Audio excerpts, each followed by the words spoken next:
Hello and welcome to our webinar, Discover the Possibilities of Infinity. My name is Toby. This is Chewbacca in the background. You haven't seen that wrong. You're not in the wrong webinar. This is the right one. It's not a Star Wars podcast. I'm your host today. I'll do the introductions. I'll say hello to everyone and ask the questions in the end. The important part will be done by our speakers. That's next slide, please. Next slide, please. Is not a speaker, but the speaker is Erik Lagerström, our VP Product, and Iain Gray, our Director Pre-Sales, who will guide you through the contents of this webinar. Just some simple organizational stuff before we start. First off, I hope all of you have received their food vouchers, either by Foodora if you are in Sweden, or by another provider. I hope I got everyone's location right. If you have received a voucher for a location where you can't order any food, please just let me know. I'll send you another one that you can actually use, because it should be worth it for every one of you.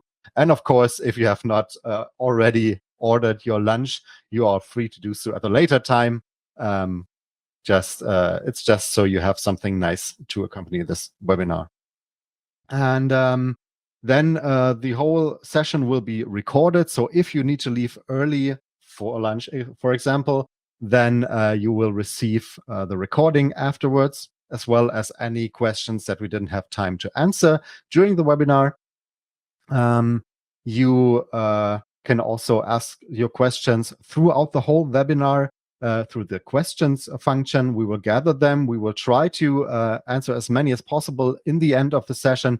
If we don't have time for all of the questions, we will address them in the follow-up email, where you will also get your recording. All right, then let's take a look at the agenda for today. As you can see, we have some stuff to go through. First off, we will have a general overview of Infinity, which will be done by Iain, as well as our Infinity demo. And then Erik will talk about the current Infinity roadmap, so you know what's coming up. And then after that, we will address all questions you might have. And that's it from my side for now. We'll hear each other after the content. And I'll hand over to Iain now. Have fun, and thanks for joining. Thank you, Toby. And good morning, everyone.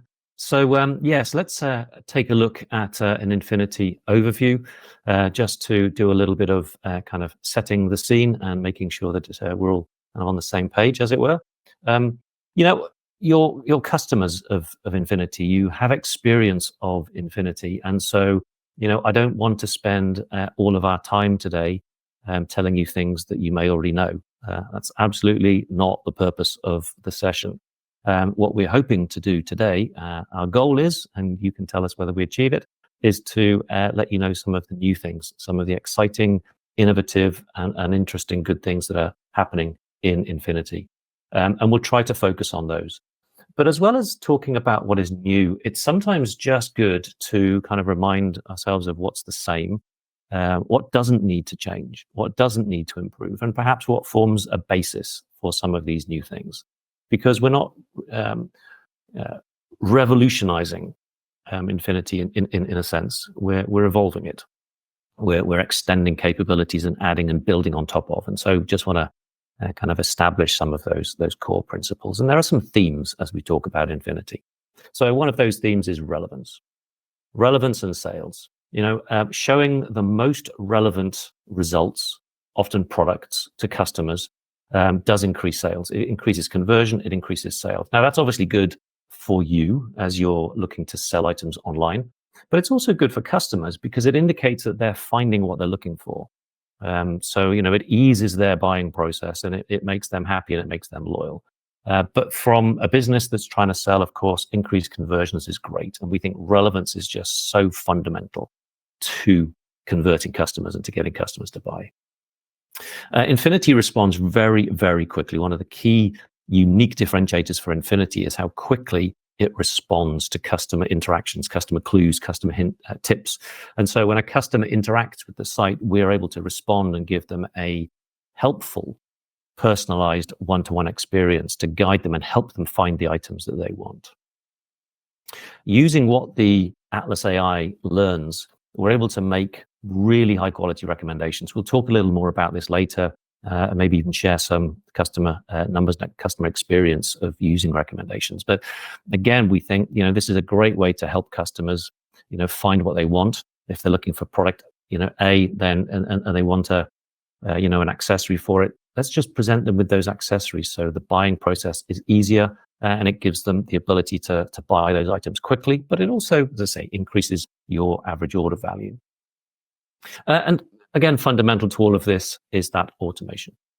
The fact that you don't need to be there curating and amending and changing every single configuration item, every single rule, every single search.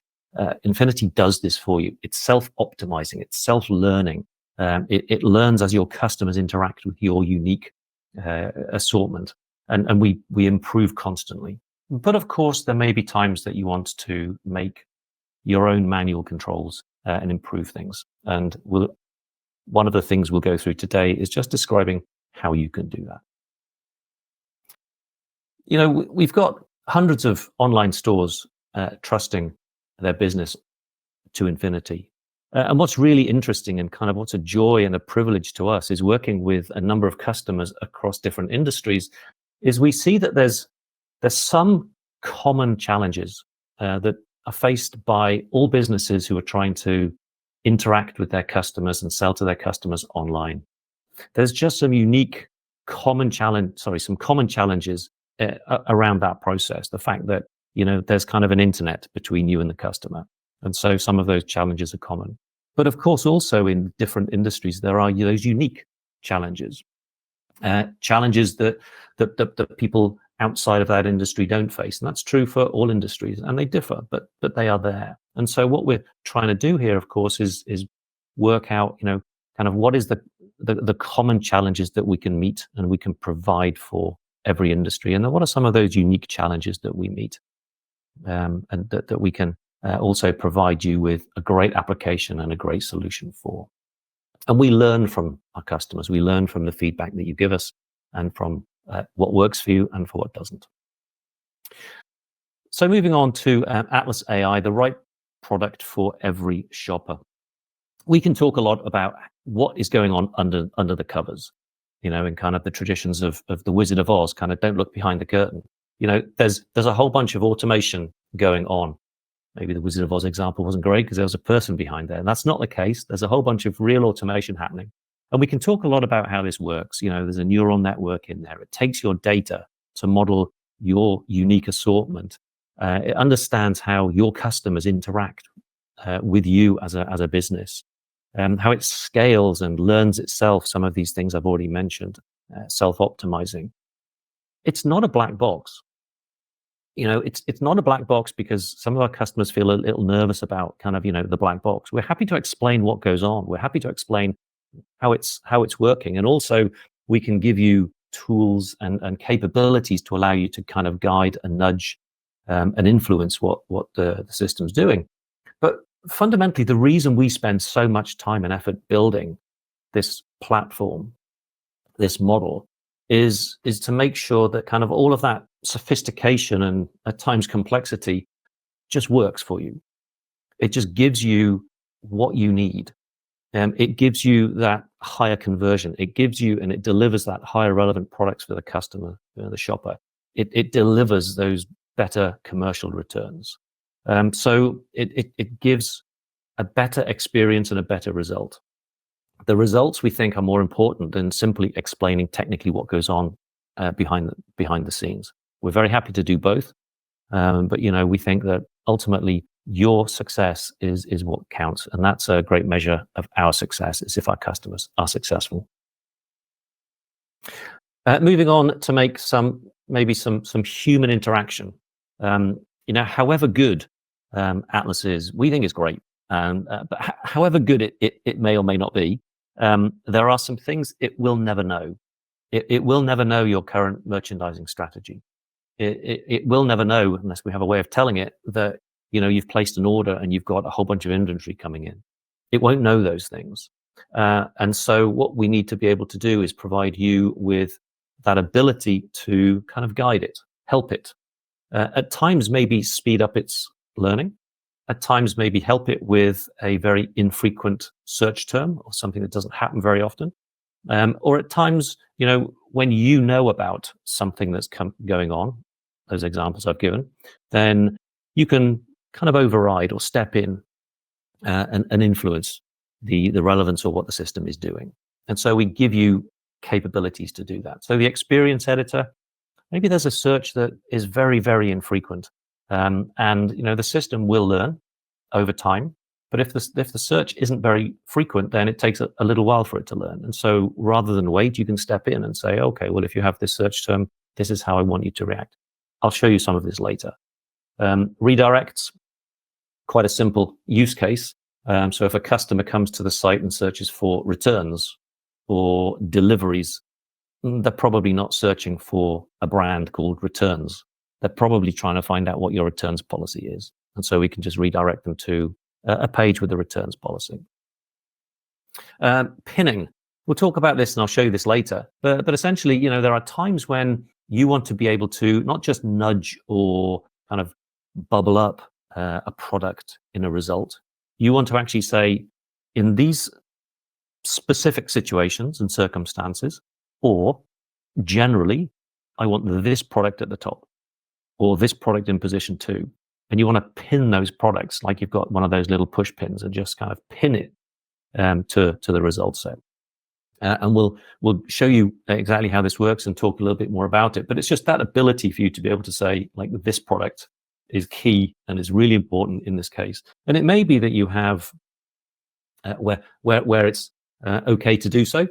You may have an arrangement with a supplier the supplier will pay you a little extra if one of their brand products appears higher up in the results list or is pinned in position 2. So maybe there are some commercial benefits for you as well. Pulse. Maybe you've heard Pulse being mentioned. So many products, perhaps most products, perhaps even all products, have some degree of seasonal buying patterns.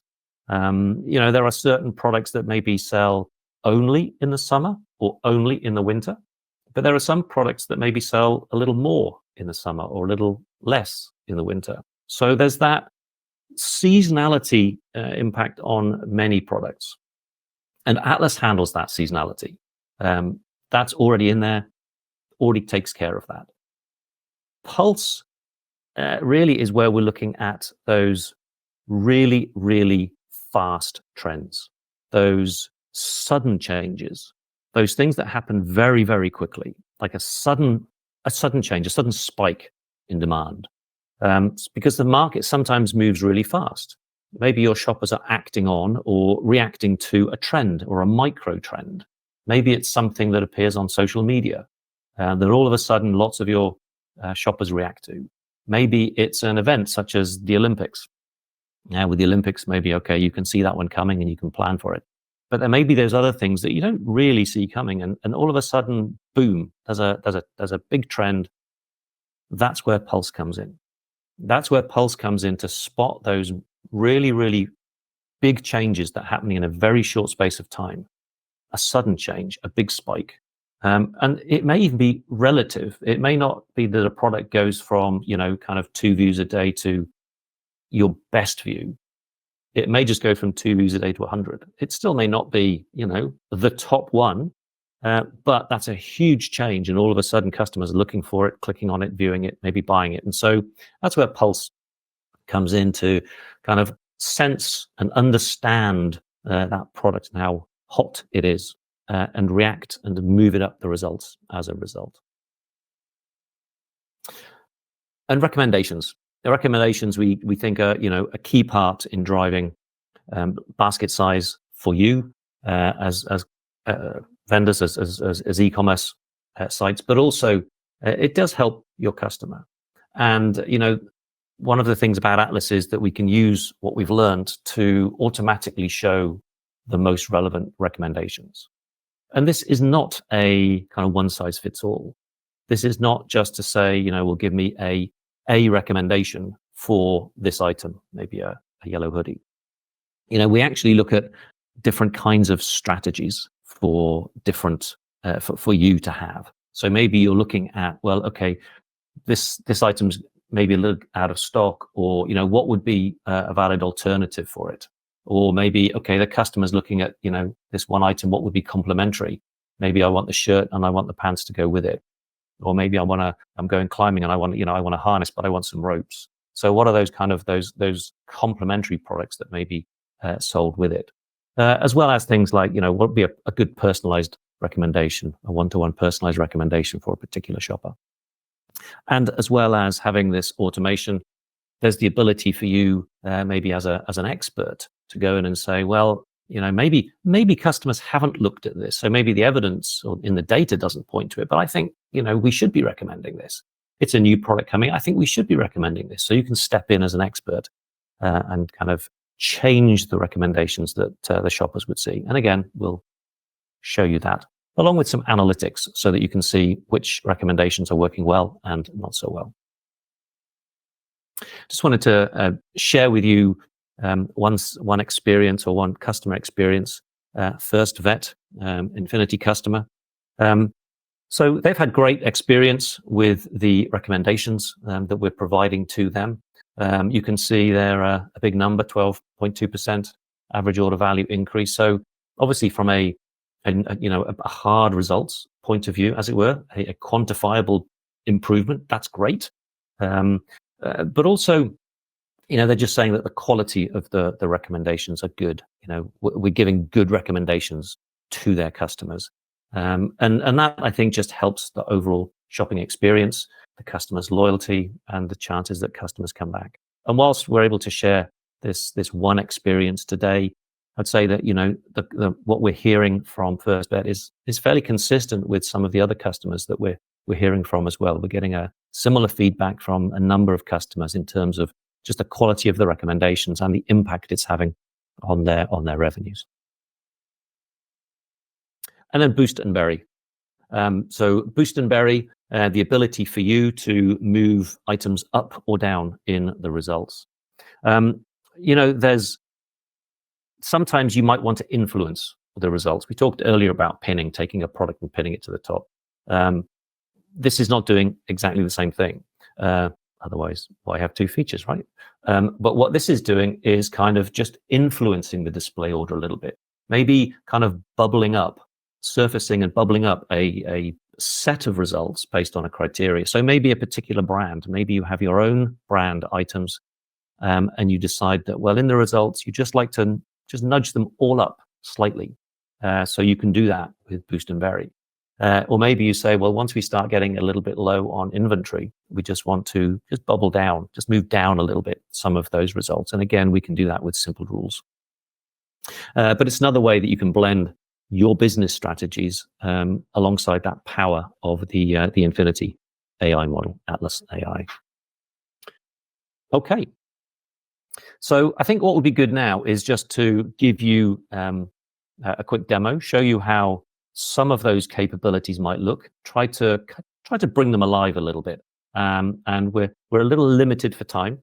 And obviously you'll all have your own specific examples or use cases or needs, which I won't probably be able to address. I'll be thrilled if I can hit them all, but chances are not. So if you'd like any more information or a more detailed demo, please do get in touch. We can go through this in a bit more detail and maybe show you a little bit more capability, but just to maybe give you a glimpse. So what we have here is a front-end department store. And if a shopper was to arrive and run a search here for, in this case, a monitor, and hit submit the search, then we'd get a set of results. Now, just by way of kind of what we're looking at, we can already see that Atlas has learned a little here. We can see here we have things like, monitors and projectors. I can tell you also in here we have things like baby monitors. Contains the word monitor, but the system's learned that when a customer searches for monitor, the most relevant results are these, the display monitors. And so that's why those items have come up to the top. Great, a lot of value, wisdom of the crowd. Everyone's getting a great result. I've mentioned earlier that we can have boost and bury. So you can influence a little bit, just kind of generally, the order of these results. So how might that look?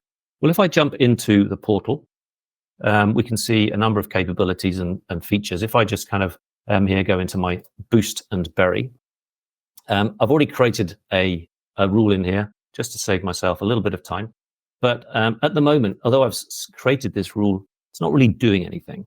I haven't really kind of activated it as such. So the way that boost and bury works is you define a criteria. So that could be any attribute that we have in the data, in this case, brand. Then some kind of rule, some kind of condition. So is equal to, or, is less than or greater than, whatever, in this case, Samsung. So I've said if the brand of each item, of any item in the result, if the brand is equal to Samsung, then I want to somehow influence that.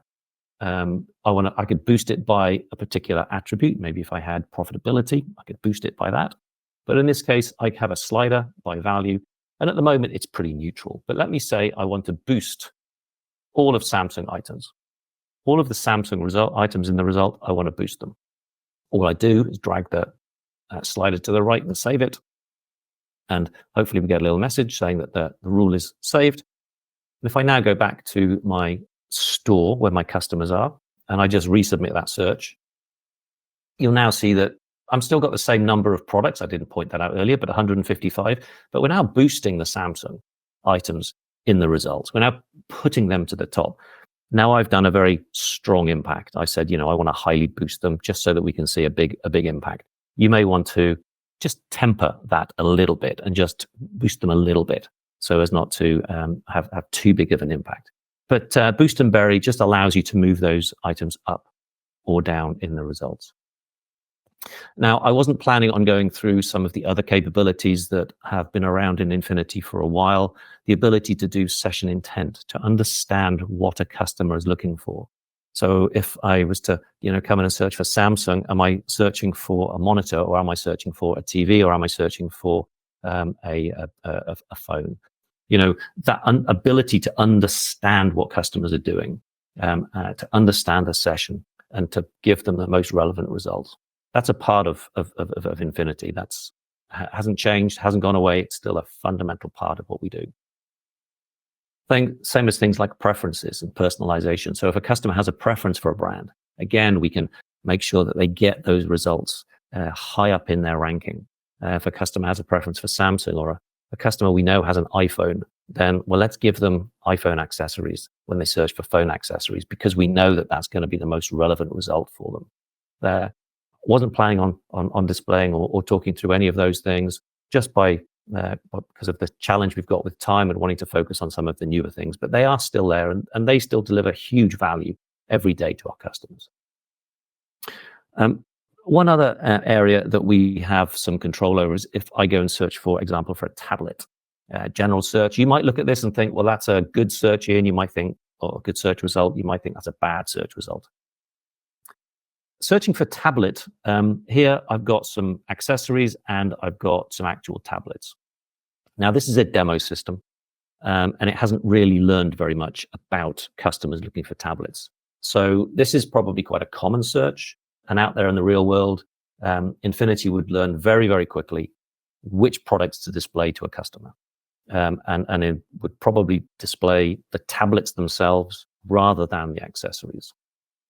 However, maybe there is another search term that is used very infrequently, or maybe there's new products that are coming in. So I'll use this as an example because I've now searched for it. But this probably wouldn't be something that you would do for such a common search term in the real world. It's probably something you'd only use for those rarer search terms. But nevertheless, for tablet, if I go back into my portal, what I'm able to do is have a look in our merchandising at my experience editor. The experience editor allows me to take a search term and change the customer experience based on that search term. So if I add a new rule, firstly, the system's going to prompt me with a number of recent search terms if I want to choose one of them.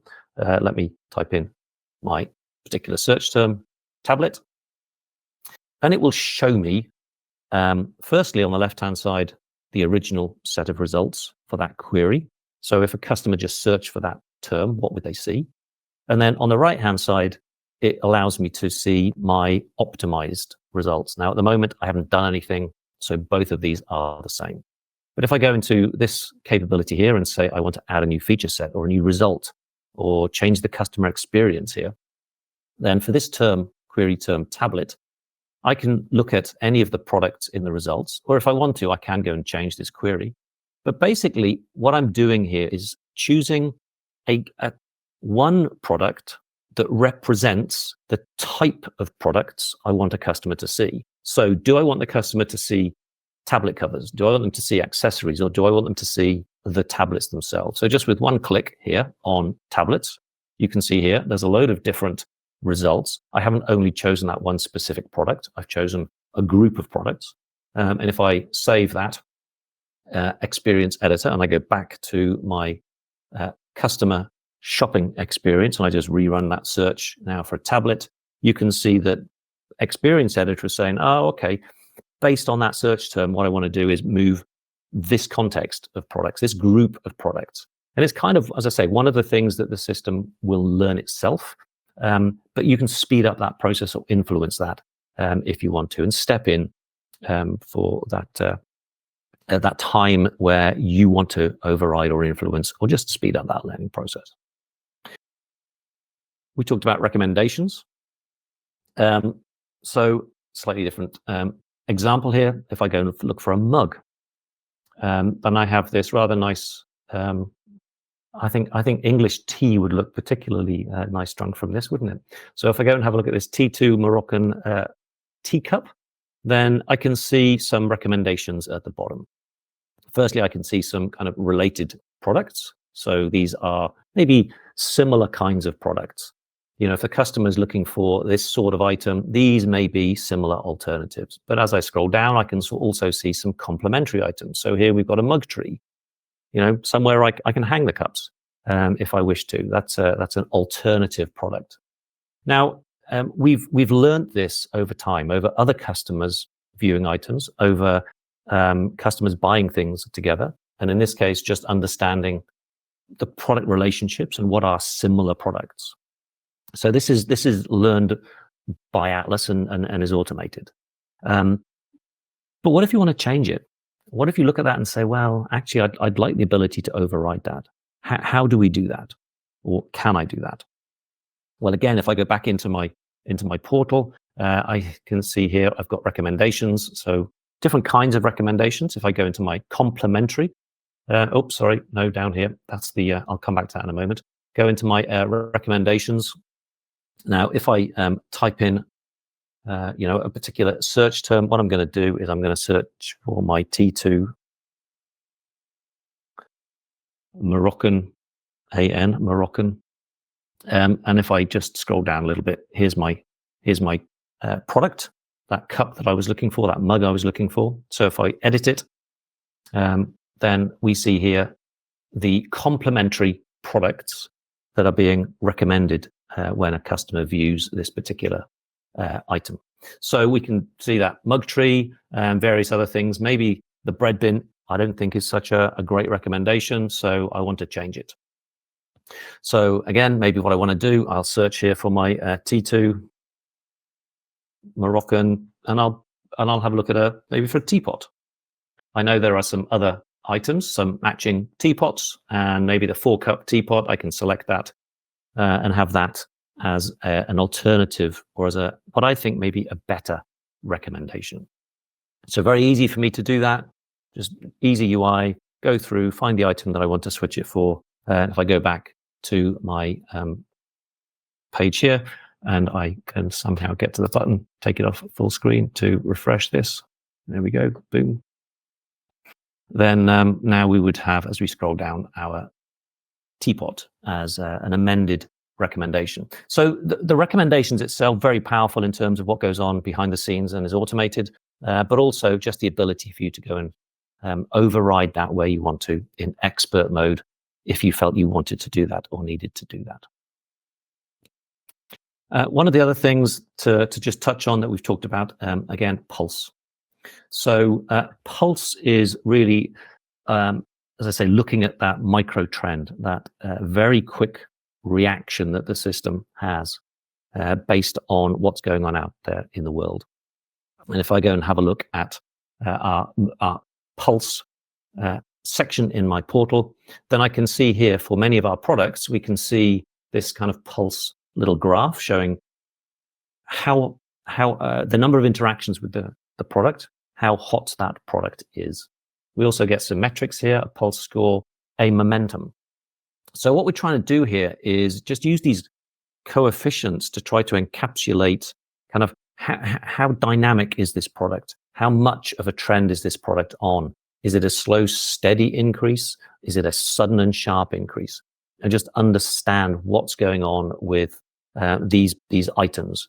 And as a result of that, if I want to, I can then use pinning in connection with pulse to try to make sure that certain items appear at the top in certain results. So pulse will move them there automatically, and then pinning is that kind of manual control that just allows me to move those items in particular cases. And pinning can really work for a number of different criteria or a number of different conditions. So here we've got kind of an all, a query, and a navigation. So kind of what does this look like? And you can maybe see as well on the pins themselves in these little sections, there's a little clue, little indication for me as to kind of how and where and why these are pinned. Let me try and kind of just talk through a couple of these examples. So if I come in here and I search for Adidas, then one of the items that I'm going to have pinned here is this Adidas Essential Chelsea shorts. So this item, these shorts, were part of the result set for this search term. If I search for Adidas, this is in the result set.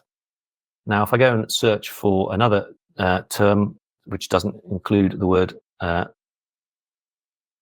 sorry, talking and typing hard for me, essential shorts, we'll see that that one item is still in the same place. Again, it's part of the result. So for both of those queries, this item was in the result. And what we've actually done, if I go back to my portal, is that we have pinned it on a global pin. And what that says is, if this item result is in the results for any query, no matter what the query is, I want to move it to the top. It's a global pin. It's not to say every query, if the customer search for an iPad, we're not going to pin this at the top. That makes no sense. But for any query where this is in the result, then we want to pin it. But we can also get a little more granular with this. We can say, okay, maybe based on a particular query, I want to pin a particular result. So if I go back and I search, in this case, for a fan, then we get a range of different items. And again, this is a demo system, so my results are maybe not what you'd expect to see, but it's a kind of an untrained, in this case, demo system. If I scroll down, I can see there's a number of items that are fans. So fan-shaped earrings and dresses and tops, but also desk fans. So I've got this NSA white desk fan. Maybe I decide for this query, I want to pin this item at the top. So I can come back in, and I can have a look here, and I can say, okay, based on a query of a fan, I want to scroll down and find that item, and I see its pulse, and I can see all of the information about it. But here I can pin the product. Now I can, again, if I want to, amend the query, or I can just say where I want it to go, position 1, 2, 3, save it. And then back on our front end for the customer, if we now search for that term again, then I've pinned this item again based on that search term. Or just to finish off on that last example, maybe you've got a brand page. For a particular brand page, a brand listed page, you want certain items to appear top of the list. So here I can go based on navigation. I can base this on any particular search or criteria I want to. I think I've been talking for too long. But maybe I want to come in here and say my brand is Sage by Heston, one of my favorite brands. And so we can pin items in the results for that one particular brand. So we've got a grinder and a coffee machine. Again, if I come back to my shop by brand and go and have a look at my Sage by Heston Blumenthal, we can see those items pinned here in the results. I think I'm going to stop there. That took longer than I intended it to, but I am going to perhaps at this point hand over to Erik. Thank you. Thanks, Iain. Let's see if I can manage to get the screen share to work.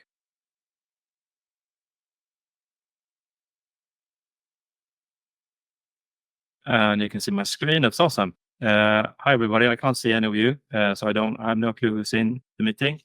So if I know some of you, hi. If I don't know, nice to meet you. I'm going to present the roadmap in a fairly quick manner because we only have 9 minutes left. But in essence, we've been working on 3 main areas right now. The first one being merchandising. This, like it's been evident from everything that Iain showed, that this is still a big area of investment for us right now. So after FactFinder acquired Lip54, we were given this great opportunity to serve a tool-heavy platform and kind of steal the most successful features from FactFinder and put them into Infinity. So it's kind of borrowing in all the expertise that they have been gathering for a very long time. And we've done so quite extensively over the past year or so. And this means that like when you invest in such a quick pace, you don't have time to build each and everything. So we have calculated that these things that we have put in, like the manual recommendations, the pinning, the experience editor, it needs to be tweaked and bug fixed and improved and added on to and so on. So this is an area in which we will invest going forward too. And this is a great opportunity for you guys to influence how these tools are shaped. And we will continue, like when picking features to add into the suite, we will continue to look at what's popular and heavily used in the fact finder. But we will also listen to you. What kind of tools do you need in the system? And this is how we will pave the way forward. So that's the first one. The second area is something called vector search. And we're taking advantage of the complete explosion of LLMs that is happening right now. And I'm sure you all have heard about ChatGPT and other equivalents. And the increase in popularity has led to a vast increase in both quality and foremost accessibility. And what these models do is giving us an almost human-like understanding of all of text, image, and even languages. And it's frankly quite incredible. And I could just try to show you instead of talking, because explaining it is slightly difficult. Let's see if this works. Do I show my screen? Excellent. Oh, there we are. Excellent. So I have 2 demos. The first one is a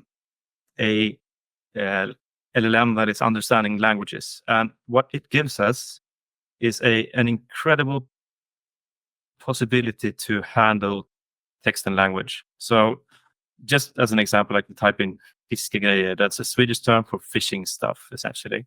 And this vector search, it has very little to do with text. So it translates the term that I'm searching for to a vector, which is essentially just a bunch of numbers. And we do the same thing with the information on the products. And then it will just compare the numbers.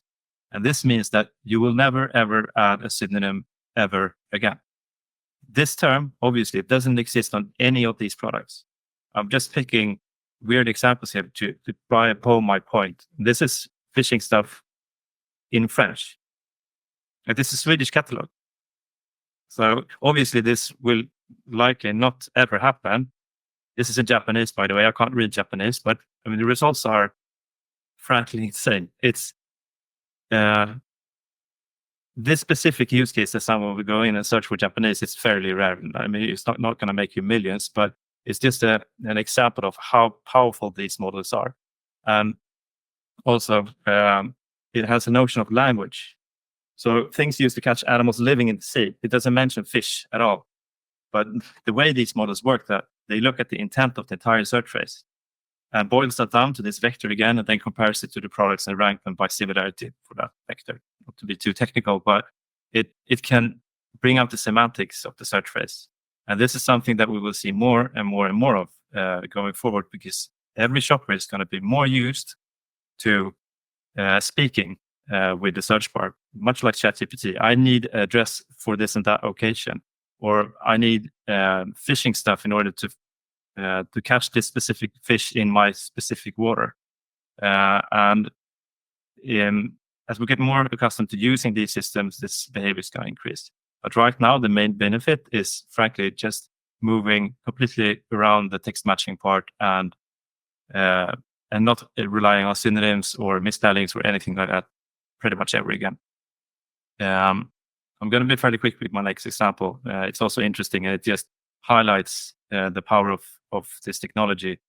This is the same story that Iain showed, but this language model is specialized in images. So it will translate text and image to the same vector space. So you can compare text to images.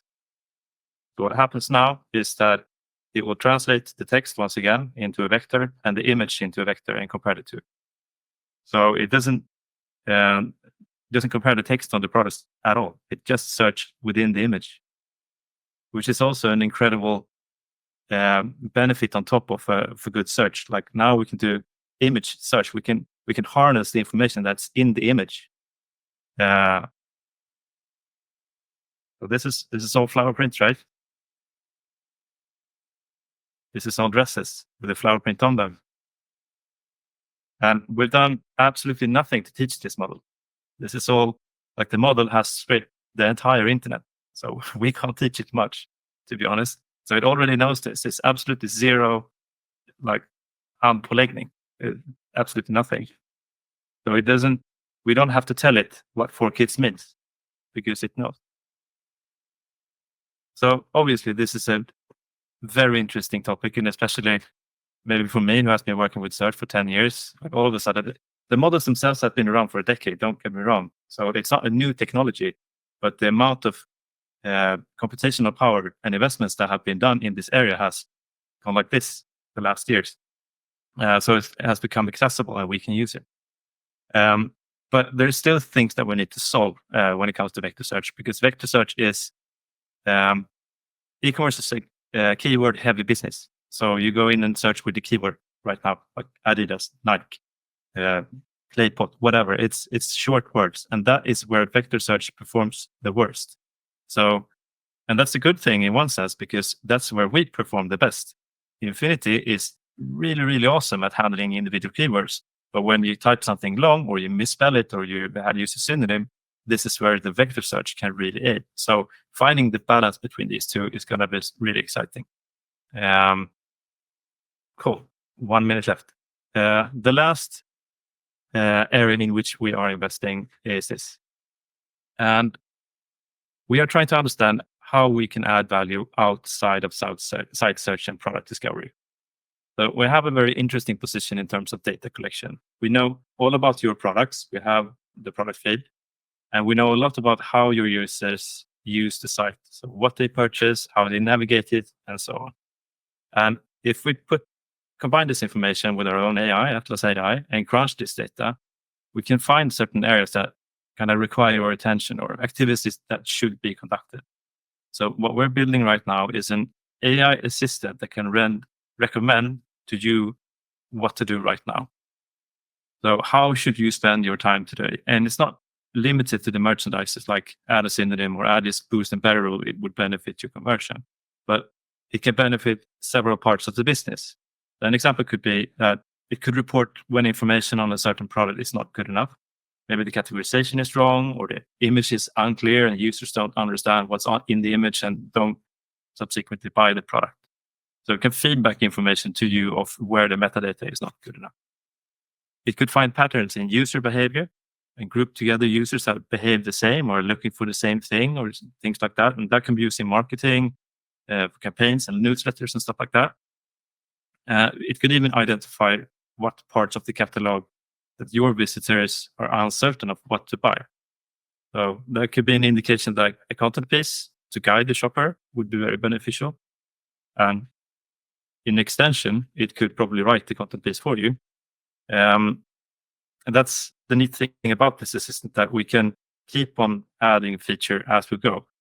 And that's just how we plan to build it, that we find one area which is valuable for you guys, and then we build that, and then we build more and more and more, and then we may refine this piece a little bit, and then we refine this piece a little bit. So we're gradually making progress in this area, and it's really promising as of right now. And I'm really looking forward of what more is to come from that. And that's all I have time for. And that's all I had to say. So over to Tobias and back to. Oh, thank you. That was in German we say a Punktlandung, like on point. So thanks a lot, you both. We're on time. Let's say we have time for 2 quick questions before we end the webinar. The rest we will address afterward. So I have one question. What's the integration effort for merchandising and recommendations? I think, Iain, that's one for you. Yeah, sure. So, to access any of the capabilities of Infinity, we provide a fully documented public API. So essentially, if you wanted to access, for example, recommendations, then simply, where you want to display those recommendations. So it could be a product detail page, could be a basket. We just need to, add in there the API call out to the endpoint within Infinity to just say, hey, for this product, for this situation, for this particular set of items, give me the recommendations. We will hand them back, and then you need to just render those on the page. So very lightweight, very straightforward, very simple to do, and you can drop things like recommendations or other merchandising in wherever is appropriate, wherever you want to put them on your site. Thanks. And the second question, interesting one. How will vector search and Atlas AI work together? That's, I think, one for Erik. I think so. Sure. It's vector search is very good at something that we call retrieval in search, finding out what products to show. But it's usually a very broad result. So not only do we need to combine vector search with keyword search, that's an obvious thing that we need to solve. But even if so, like things used to catch animals living in the sea, it's a broad search phrase that will yield a lot of things. Is it what type of products is supposed to be shown on top? Is it the fishing rods or the bait or the hov? I don't know. So this is something that we would leave up to Atlas AI to control the order of in what order the results is supposed to be displayed. And also on top of the vector search, we also need the personalization, the search intent, and all that stuff. So we can't really get away with just doing vector search. That's going to be way too tricky at this point. All right, thanks a lot. And thanks again to you two for providing the very interesting content for this session. I haven't had lunch yet, but I learned something. So I'm at 50%. Lunch is following after that. Perhaps we should have just switched the title of the webinar around. But that's it for today. Thank you so much, everyone, for joining our webinar. Again, if you have any more questions, or if you want to know more, want to have a more in detail information, or want to have a personalized demo, please don't hesitate to reach out. Also, if you are ordering some lunch with our vouchers, I'm very happy to get a picture of your lunch. So just send it over. And either way, you don't have to, but please enjoy your lunch. And thanks again for joining. We will be at eTail Nordic this year in November in Malmö. So if you are also attending, then say hello. We're very happy to talk to you in person there. And otherwise, we'll hopefully see each other next time. So enjoy your lunch. Have a nice day. And until next time. Bye-bye. Thanks. Bye-bye.